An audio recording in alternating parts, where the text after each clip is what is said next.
I heard her humming. She was in the bathroom, doors slightly cracked, steam curling out like a scene from some indie film. And she was humming. Some soft tune, cheerful even. I stood in the hallway holding 2 plates of reheated spaghetti because she'd said she'd be hungry after the gym. That was 30 minutes ago. 40, if you count the time I spent setting the table and lighting a candle like a delusional fool. She hadn't touched her plate. She didn't even glance at the table. Just walked past me with her gym bag slung over her shoulder and her hair twisted in that tight ponytail she knows I hate. And now she was humming. I don't know why that's what broke me. Not the silence. Not the cold shoulder. Not the random phone call she always took outside. Not the dead battery excuse when she didn't reply for hours. No, it was the humming. The way she seemed completely at peace while I was mentally peeling apart every interaction from the past 2 months, trying to figure out where I lost her. She didn't stop when I tapped the door. Didn't say be right out, or hey. Just kept humming.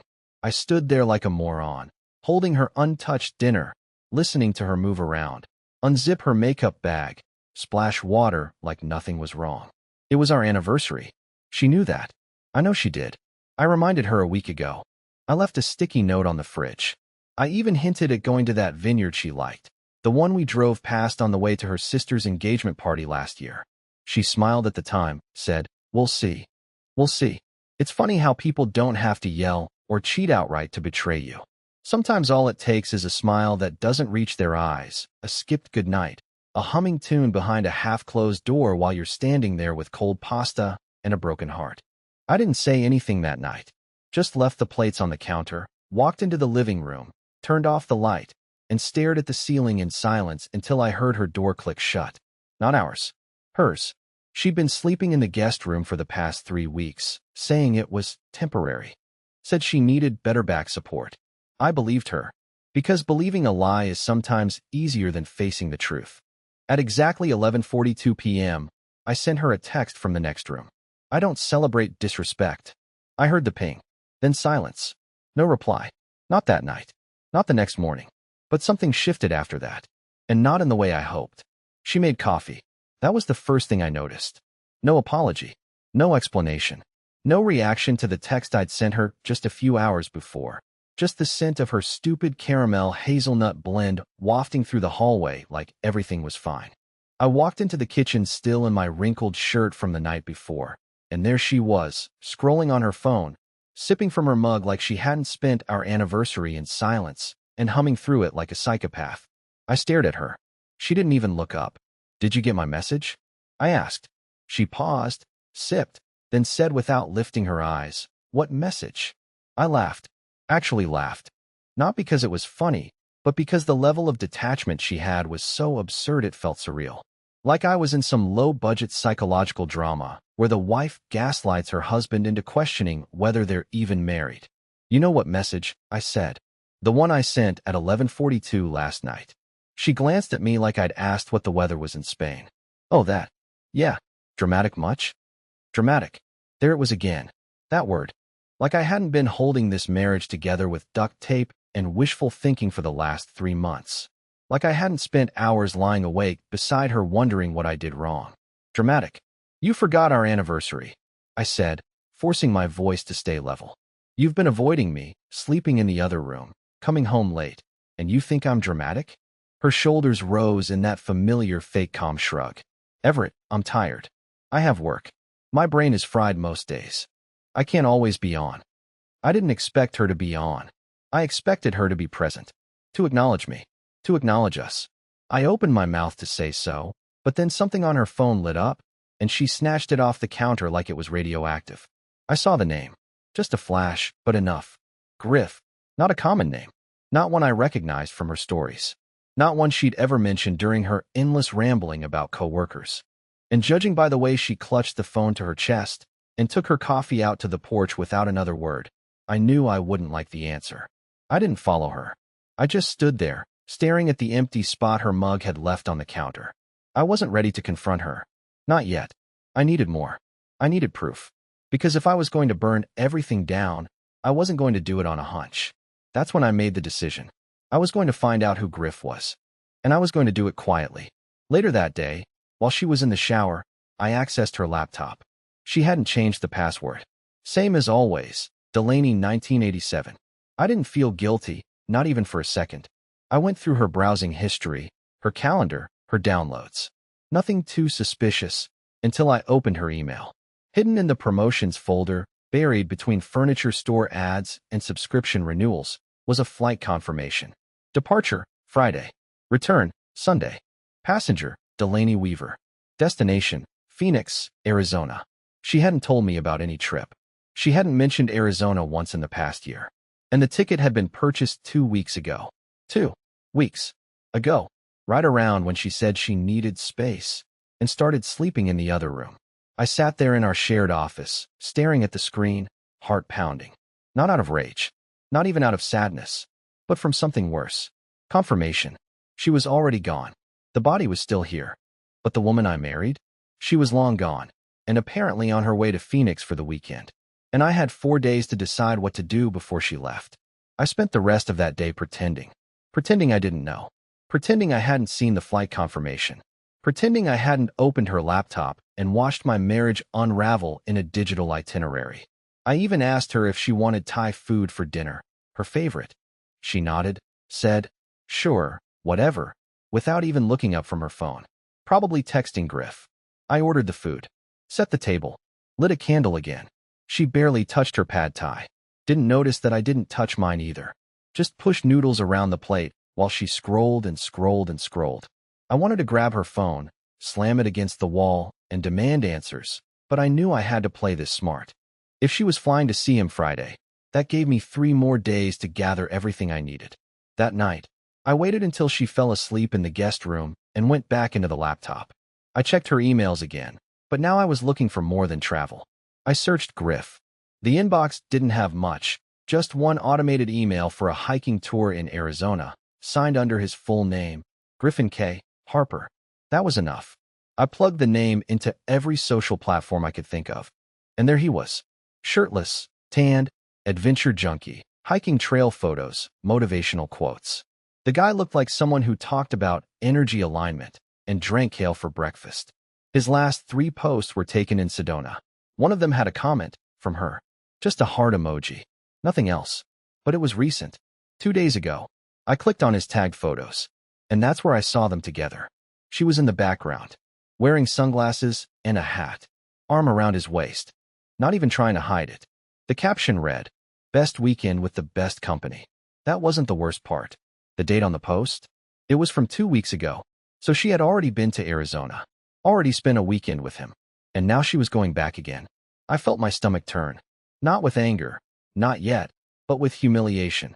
I had been here, cooking, cleaning, planning to fix what I thought was a tired relationship, while she was off getting cozy with a desert yogi. The next day, I started my prep. I made a backup of her emails, printed the flight confirmation, saved screenshots of every photo, every comment, every tagged moment. I even called our joint bank and requested a copy of recent transactions under her card. I told them I was compiling documents for a financial separation. They didn't even ask questions. When the statement arrived by email a few hours later, I scrolled down and felt my face flush hot. A $278 dinner in Sedona. A boutique hotel. A wine tour booking.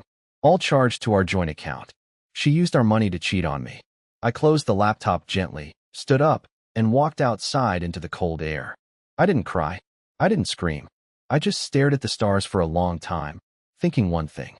She thinks I'll just let her leave. Friday was approaching, and she hadn't said a word about the trip. She still acted like I was some bland fixture in her life, like a couch she'd forgotten to throw away. But I wasn't going to stay silent. Not anymore. I had a plan now, and it started with making sure he knew exactly who she really was. By Thursday, she was in full-on escape mode. That morning, she stood in the kitchen with her phone in one hand and her overnight bag half-zipped by her feet, pretending to scroll through work emails. I asked if she had anything planned for the weekend. She said she was thinking of visiting her cousin in Denver. Denver? That's not even the same time zone as Phoenix. I nodded slowly, trying not to explode. I played dumb. Acted like I was too preoccupied with bills and paperwork to catch the slip. But inside, I was boiling. Not just because she lied. Not just because she was packing lingerie she hadn't worn in months. But because she thought I was too weak, too passive to figure it out. Too naive to do anything but wait at home while she played house with another man. But what she didn't know, what she couldn't know, was that I had already messaged him. Griffin, the desert dream boy she thought she could run to. I'd found his email through a public listing tied to his hiking business. I wasn't even sure he'd read it, but I sent him a folder of screenshots. The marriage certificate, our vacation photos, her name on the utility bills, a photo of her with her wedding ring. The same one she clearly took off before flying out to see him. And at the end, I wrote one line. Before you spend another weekend with my wife, you might want to know who she really is. No threats. No drama. Just facts. Just receipts. I hadn't heard back yet, but I knew he saw it. The email was opened 3 times. From 3 different devices. Someone was rattled. And I wasn't finished yet. That evening, while she was on a conference call, I pulled out a small box from the back of our closet. It had everything. The prenup agreement, the notarized documents we'd signed after her job promotion, and even the dusty old wedding album. I flipped through the pages slowly. There we were, smiling at each other under a canopy of flowers, eyes full of promises we clearly never kept. That album, I left open on the dining table. On a page with her hand resting on my chest, the ring visible, her smile frozen in time. She walked past it without a glance. At around 9 p.m., she came out of the guest room, fully packed, dressed in a beige travel outfit like she was heading to a wellness retreat. She had the nerve to say, "Don't wait up. I'll be back Monday." I didn't say anything, just gave her a small nod. She didn't deserve a fight. Not anymore. I wasn't playing her game. I was ending it. She left. I waited until her Uber pulled away from the driveway. Then I poured myself a drink, went back inside, and opened her laptop again, not to snoop this time, but to deactivate every auto login she had to our accounts. I transferred half of what remained in the joint savings to my separate account, the exact amount outlined in our prenup. I changed the locks from the app. I even removed her name from the doorbell system. She thought she was going on a little vacation. She didn't realize she'd already left for good. And the moment I got the email reply from Griffin, everything changed again. The email came at 2:13 a.m. I dozed off on the couch, still dressed, TV buzzing low in the background. When my phone buzzed on the coffee table, I didn't expect anything. Probably spam or some receipt. But when I saw the subject line, "You need to know who she really is," my heart spiked. I sat up fast, opened it. The message was short. Too short for the weight it carried. Everett. I had no idea. She told me she was divorced. She said her ex was controlling and emotionally unstable. Now I know that was projection. Thank you for sending this. I'll handle it. You deserve better. Griffin. I read it 3 times, and each time something twisted harder in my chest.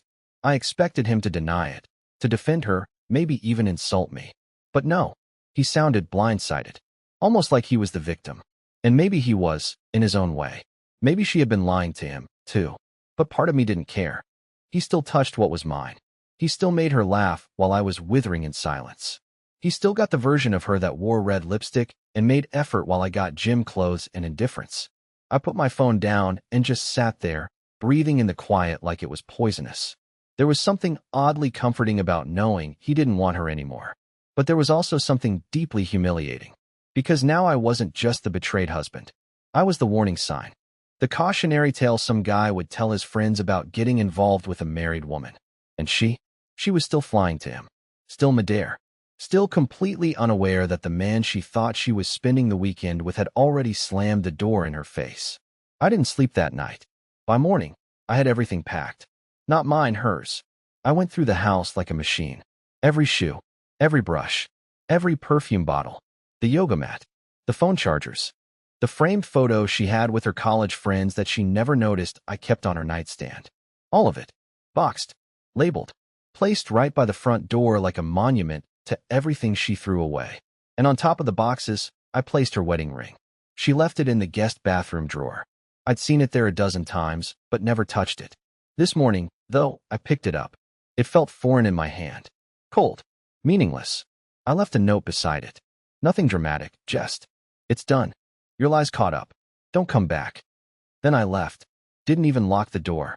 I went to my brother's place 2 towns over. I told him everything. Even the parts that made me sound pathetic. He didn't laugh. He didn't say, "I told you so." He just handed me a beer, turned on a football game, and sat there with me in silence. That night, my phone started ringing. First once, then 4 times in a row, then 10. All from her. All ignored. By the time she landed and realized something was wrong, everything had already collapsed. And when she showed up at the house 2 days later, thinking she could fix it all with some tears and lies, she saw the boxes. She saw the ring. But what she didn't expect to see was someone else standing in the doorway behind me. I opened the front door slowly, half expecting a hurricane. Instead, I found her standing there in wrinkled travel clothes, hair messy from a sleepless flight, eyes wide with panic like she was already mid-breakdown before I'd even said a word. But I didn't say anything. I just stepped aside so she could see what she needed to see. Behind me stood Naomi. Not my girlfriend. Not some rebound. Not some petty look what I have now stunt. Naomi was the one person Delaney never expected to see at my side, because she was Delaney's old best friend. They hadn't spoken in over a year, after some falling out Delaney blamed on drama and jealousy. But Naomi had reached out to me just a week ago, completely unrelated, to ask if I was okay. Said she'd seen something online, one of Griff's now-deleted tagged photos, and had a bad feeling. And that bad feeling, apparently, had been spot on. When I told her everything, Naomi hadn't even hesitated. Tell me what you need. That's all she said. And somehow, what I needed most was someone who actually believed me, who knew Delaney well enough to recognize the patterns, the cruelty, the fake smiles. Someone who could remind me I wasn't insane. Delaney didn't speak at first. She just stared. Her eyes flicked between the packed boxes, the empty hook where her coat used to hang, and Naomi's arms crossed firmly across her chest. This isn't funny, Delaney finally said, her voice thin, cracking. I tilted my head. Who's laughing? She stepped in like she still had a place here. Naomi didn't move. Neither did I. She looked down at the note I left, the one with the ring. Her hand hovered over it, trembling slightly, but she didn't pick it up. She looked at me instead. So what? You went through my stuff. You stalked me online? She spat. I stayed calm. I protected myself. You lied. You cheated. You used me. She scoffed, like the word cheated offended her more than the act itself. You're being ridiculous. Griff and I already know everything. I cut in. He replied. He dumped you before you even landed. So maybe skip the part where you try to make it sound like a harmless weekend away. That shut her up. Naomi walked past her and grabbed one of the boxes. You should go, she said flatly. He deserves peace now. And you? You made your choice. You just didn't think it would follow you back here. Delaney looked like she'd been slapped. You're siding with him? Naomi didn't even blink. I'm siding with the truth. I didn't feel triumphant. I didn't feel like I'd won. There wasn't some warm wave of closure rushing through my chest. There was just this cold, clean space where chaos had lived. And for the first time in months, I could breathe. Delaney didn't cry. She didn't scream. She just stood there, surrounded by the life she chose to burn, and realized there was nothing left to manipulate. No one left to believe her version. No soft place to land. And as she finally turned and walked out, the last thing I saw was her glancing back at the house. But this time, she wasn't looking at me. She was looking at the woman standing beside me, the one who refused to look away. The house was quiet after she left. Not the kind of tense, awkward silence I'd grown used to. This one was different. It was clean. Free. I could hear the tick of the hallway clock. The birds outside. My own breath. For the first time in what felt like forever, there wasn't a storm hanging in the air. Naomi and I didn't speak for a while. We just sat in the living room, surrounded by the boxes Delaney never touched. I stared at the spot where her photos used to hang, wondering how long I had been lying to myself just to avoid a confrontation. How many quiet betrayals had I let slide because I was afraid of being too emotional, too sensitive, too dramatic? Eventually, Naomi broke the silence. You know she was always like this, right? I nodded slowly. I think I knew. Deep down. She had this way of making everything your fault, even her own lies. I laughed under my breath. She used to call it my guilt reflex. Said I over-apologized because I couldn't handle conflict. Naomi raised an eyebrow. Or maybe you just cared too much. That hit harder than I expected. We talked for hours after that. Not about getting revenge or trying to win anything, just about what happened. The real stuff. The things I'd been too ashamed to say out loud. How she stopped touching me.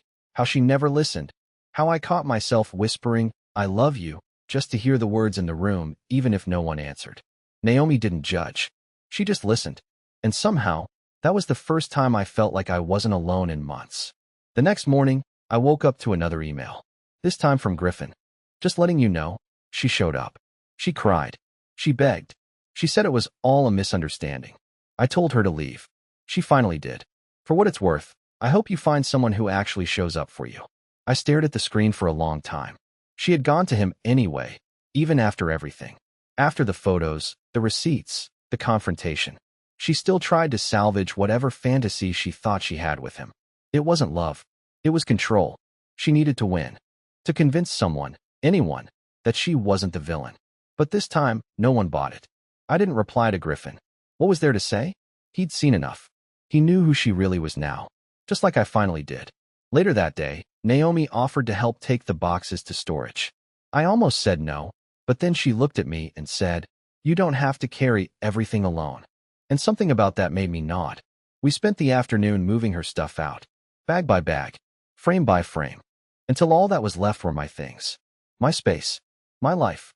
And something strange happened after the last box was gone. I didn't feel empty. I felt ready. I didn't hear from Delaney for a while after that.